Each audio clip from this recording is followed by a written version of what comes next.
अस्सलाम वालेकुम। CS001 के मॉड्यूल 1 का आज का हमारा टॉपिक है topic number 6 storage devices. Storage devices होती क्या हैं? ऐसी डिवाइसेस जो हमारे कंप्यूटर की इंफॉर्मेशन को स्टोर करने का काम करती हैं, जो हमारे डाटा को स्टोर करती हैं, उन्हें हम स्टोरेज डिवाइसेस कहते हैं। एडवांटेजेस ऑफ स्टोरेज क्या होते हैं? स्टोरेज के क्या फ़ायदे हैं?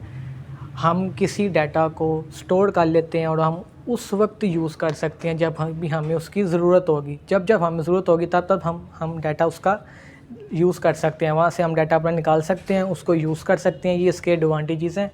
आगे जी, स्टोरेज दो तरह की होती हैं हमारी स्टोरेज डिवाइसेस। एक होती है हमारी प्राइमरी स्टोरेज डिवाइसेस, एक होती है हमारी सेकेंडरी स्टोरेज डिवाइसेस।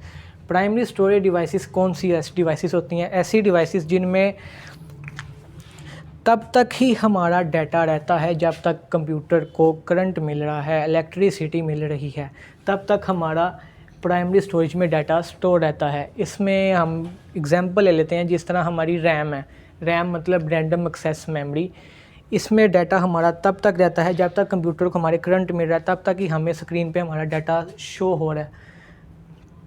वो होती हैं हमारी प्राइमरी डिवाइसेस। एक आती है हमारी सेकेंडरी स्टोरेज डिवाइसेस। ऐसी डिवाइसेस जिसके अंदर डाटा हम परमानेंटली स्टोर कर सकते हैं। इसमें हमारी एग्जांपल ले लेते हैं, हमारी हार्ड डिस्क है, USB फ्लैश ड्राइव है, माइक्रो SD कार्ड है। ये हमारी सेकेंडरी स्टोरेज डिवाइसेस में आ जाता है। फिर आगे आते हैं जी, टाइप ऑफ प्राइमरी डिवाइसेस बताया उसने। प्राइमरी डिवाइसेस जो होती हैं वो बेसिकली मदरबोर्ड के साथ कनेक्ट हुई होती हैं, इंस्टॉल की जाती है। जिस तरह रैम है, रैम के मदरबोर्ड के अंदर बाकायदा एक स्लॉट होती है, उसके अंदर रैम ना एक चिप की तरह होती है। वो चिप्स उसके अंदर हम इंस्टॉल करते हैं। रैम की भी एक स्पेसिफिक साइज़ होता है। फॉर एग्जांपल 2 GB की रैम है, 8 GB की रैम है, 16 GB की, इवन के 32 GB की भी रैम है। वो हम डिफरेंट तरह के साइज़ की रैम्स मिलती हैं हमें मार्केट से। वो हम हर CPU के हर मदरबोर्ड की रैम ज़रा डिफरेंट सी होती है। वो हम मार्केट में जाकर मॉडल का नंबर बताते हैं, वो हमें उसकी रैम निकाल के देते हैं और हम उसको बताते हैं हमें इतनी मेमोरी की रैम चाहिए। फिर हम उसको ला के अपने मदरबोर्ड के अंदर इंस्टॉल कर लेते हैं। वो हमारी प्राइमरी स्टोरेज आ जाती है। यहाँ पे बताया हुआ है रोम और रैम। रोम का मतलब होता है जी रीड ओनली मेमोरी। ये डिवाइसेस सिर्फ इंफॉर्मेशन को स्टोर करने के लिए काम करती हैं जो कि हम रीड कर सकते हैं। रैंडम एक्सेस मेमोरी होती है, ये समथिंग रिटर्न करती है। कुछ हमने फॉर एग्जांपल वर्ड का डॉक्यूमेंट हम उसके अंदर रीड कर रहे हैं, कुछ भी राइट कर रहे हैं, वो हमारी रैम काम करती है। आगे जी, साइज़ ऑफ स्टोरेज। स्टोरेज के साइज़ क्या होते हैं हम यहाँ पे लिखते हैं। साइज़ ऑफ स्टोरेज किस तरह से होते हैं?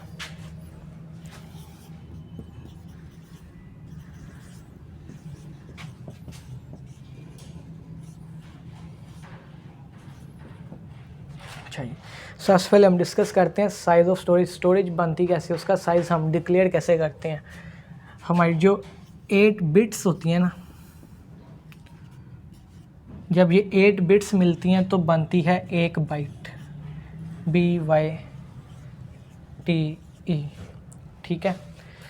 जब 1024 बाइट्स मिलें तो फिर बनती है हमारी 1 किलोबाइट, जिसे हम KB कहते हैं।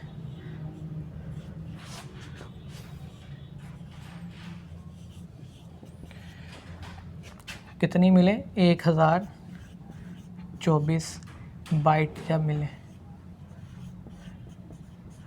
जब हमारी 1024 हमें किलोबाइट्स मिले,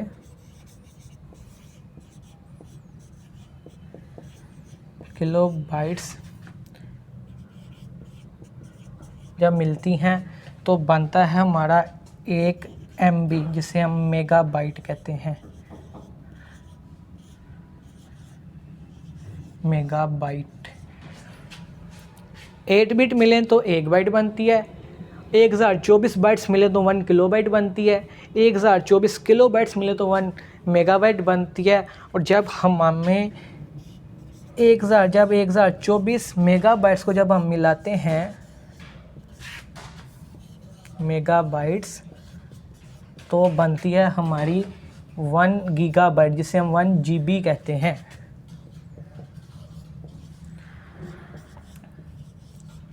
ठीक है जी। इसके आगे ही मेमोरीज की स्टोरेज की टाइप्स आती हैं। अगर हम 1024 जीबी को मिला दें तो बनती है हमारी 1 टेराबाइट, जिसे हम 1 टीबी कहते हैं। 1 टेराबाइट।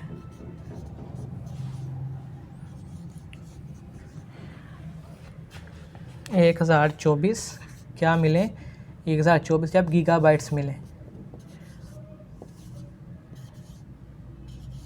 1024 गीगाबाइट्स जब ये मिलती हैं तो बनती है हमारी 1 टेराबाइट। इसके आगे भी फर्दर हम जा सकते हैं, लेकिन हम इतने डिस्कस करते हैं। आगे देखते हैं जी सेकेंडरी स्टोरेज क्या होती है। कह रहा है जी जो रैम है ना वो टेम्परेरी स्टोर करती है डाटा को, तब तक उसमें डाटा रहता है जब तक हमारा करंट उसमें है। ठीक है, जैसे ही हम कंप्यूटर पावर ऑफ करेंगे या प्लग आउट उसकी तार उतार देंगे तो हमारा डाटा सारा इरेज हो जाएगा। लेकिन जो सेकेंडरी स्टोरेज डिवाइसेस है ना, उनमें डाटा अगर हम करंट उतार भी दें, यानी कि कंप्यूटर को बिजली देना बंद भी कर दें, हम उसका स्विच उतार दें या शट डाउन कर दें, फिर भी उनके अंदर हमारा डाटा स्टोर रहता है। एडवांटेजेस ऑफ स्टोरेज डिवाइसेस क्या, सेकेंडरी डिवाइसेस क्या होते हैं। सेकेंडरी डिवाइसेस के एडवांटेज ये हैं कि हमें जब जब नीड होगी हमारे डाटा की, हम उसको यूज़ कर सकते हैं, उसको एक्सेस कर सकते हैं। हम उसको किसी पाथ पे रखा होता है सेकेंडरी डिवाइस के, वहाँ से हम उसको एक्सेस कर सकते हैं। अब टाइप्स ऑफ आती हैं जी सेकेंडरी स्टोरेज। सेकेंडरी स्टोरेज की टाइप्स क्या हैं, इसको हम इरेज कर लेते हैं। समझ आ रही है सब बच्चों को?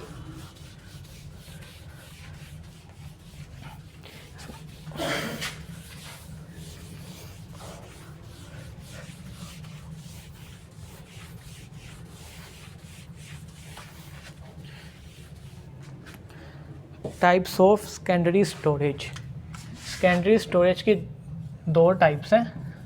टाइप्स आ गई किसकी, सेकेंडरी स्टोरेज की टाइप्स कितनी होती हैं? 2 टाइप्स हैं, 2 टाइप्स की होती है।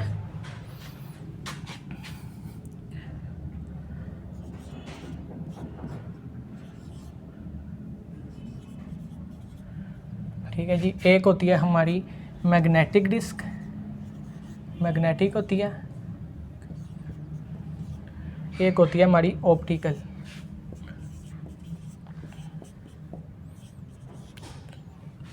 अब मैग्नेटिक डिस्क हमारी कौन सी होती है?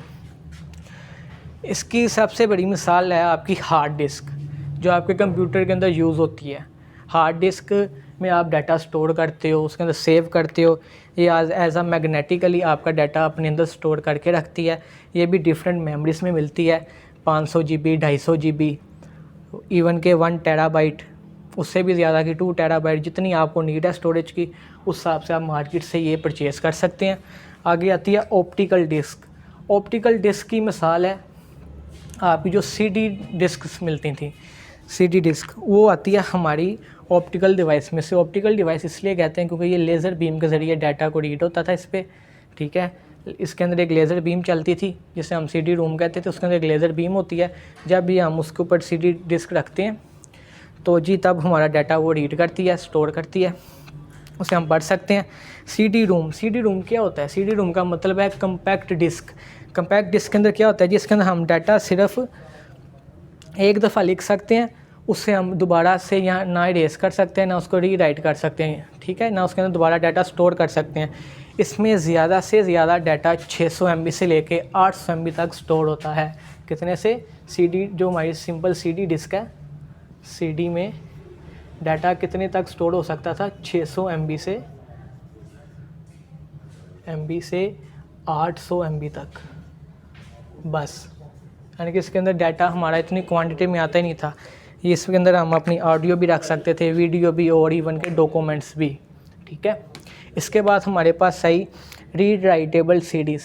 रीड राइटेबल CDs में क्या होता है, इसके अंदर हम डाटा लिख भी सकते थे, उसको इरेज करके दोबारा से डाटा हम दोबारा से इसके अंदर राइट कर सकते हैं। इसे हम कहते हैं रीड राइटेबल CDs। फिर आती है हमारी DVD। इसका मतलब होता है डिजिटल वर्सटाइल डिस्क। DVD का मतलब है डिजिटल वर्सटाइल डिस्क। अब ये क्या काम करती है, इसके अंदर हम बस डाटा जो हमने स्टोर करना है वो बस वीडियो फॉर्म में डाटा को स्टोर करती है। इसके अलावा हम डाटा इसमें कोई नहीं से रख सकते। फिर आती है हमारी इसकी जो कैपेसिटी थी बहुत ज़्यादा इसमें, यानी कि इसमें हम जीबीएस में डाटा अपना वीडियोस जो है हम जीबीएस के अंदर इसके अंदर स्टोर कर सकते हैं। फिर आती है हमारी डीवीडी रोम। डीवीडी रोम में क्या होता था जी, इसमें बस डाटा हम लिख सकते थे एक दफ़ा में, उसको हम ना तो दोबारा इरेज कर सकते थे और ना ही दोबारा रीराइट कर सकते थे। फिर आई हमारी डीवीडी रैम। डीवीडी रैम में हम क्या करते इसके हम डाटा एक दफ़ा की बजाय मैनी टाइम्स में हम इसके अंदर डाटा लिख भी सकते थे, इरेज भी कर सकते थे। इरेज करके फिर लिख लिया, फिर इरेज कर लिया, फिर लिख लिया। ये हमारी डीवीडी रैम करती है। और इसके अंदर हम डाटा जो स्टोर करते हैं वो है 4.7 GB से लेके और 9.4 GB तक, यानी कि इतनी मेमोरीज का हम डाटा इसके अंदर स्टोर कर सकते हैं वीडियो फॉर्म के अंदर। फिर आगे आती है जी मैग्नेटिक टेप। मैग्नेटिक टेप क्या होती है? मैग्नेटिक टेप अब तो फ़िलहाल नहीं चलती, लेकिन मैग्नेटिक टेप की एक बड़ी मिसाल है आपकी कैसेट्स, जो आपकी टेप रिकॉर्डर के अंदर कैसेट लगती थी वो मैग्नेटिक, वो एक स्ट्रिप तरह की होती थी। पहले ज़मानों में VCR चलते थे और वो चलते थे जी, कैसेट चलती थी, टेप रिकॉर्डर चलते थे, उनके अंदर ये यूज़ होती थी। वो एक स्ट्रिप सी होती थी, वो मैग्नेटिकली वर्क करती थी, ठीक है। उसके अंदर हमारे सॉन्ग जो होती थी हमारी कैसेट जो टेप रिकॉर्डर के अंदर चलती थी, उसमें हम ऑडियो डाटा स्टोर करते थे। और जो हमारी दूसरी वीडियो होती थी जिसे VCR की, जिसे हम मूवी कहते थे, उसके अंदर हम वीडियो वाली फॉर्म में डाटा स्टोर करते थे। ये होती है हमारी मैग्नेटिक टेप। ये था जी हमारा आज का टॉपिक का नाम था स्टोरेज। ये लॉन्ग शॉर्ट दोनों के लिहाज से बहुत ही इम्पोर्टेंट टॉपिक है। इसको आपने अच्छी तरह से देखना है, समझना है। फिर आपने इसके ये लॉन्ग शॉर्ट और MCQs दोनों के लिहाज से बहुत इंपॉर्टेंट है। आपसे वो पूछ सकता है कि डीवीडी जो रैम है उसके अंदर हम डाटा कितना स्टोर कर सकते हैं, मेमोरी की लिमिट क्या है, CD के अंदर हम कितना डाटा स्टोर कर सकते हैं उसकी लिमिट क्या है, बाकी ऑप्टिकल डिस्क क्या होती हैं, मैग्नेटिक डिस्क क्या होती हैं, ये आपको लॉन्ग शॉर्ट में वो पूछ सकता है। आपसे पूछ सकता है स्टोरेज की टाइप्स क्या हैं। आपको ये पूरा जो मॉड्यूल है स्टोरेज वाला, ये आपको वो पूरा भी लॉन्ग क्वेश्चन के अंदर पूछ सकता है, लिहाजा ये आप अच्छी तरह से सारा समझें। और ये था हमारा आज का लेक्चर, उम्मीद करता हूँ समझ आई होगी। अल्लाह हाफ़िज़।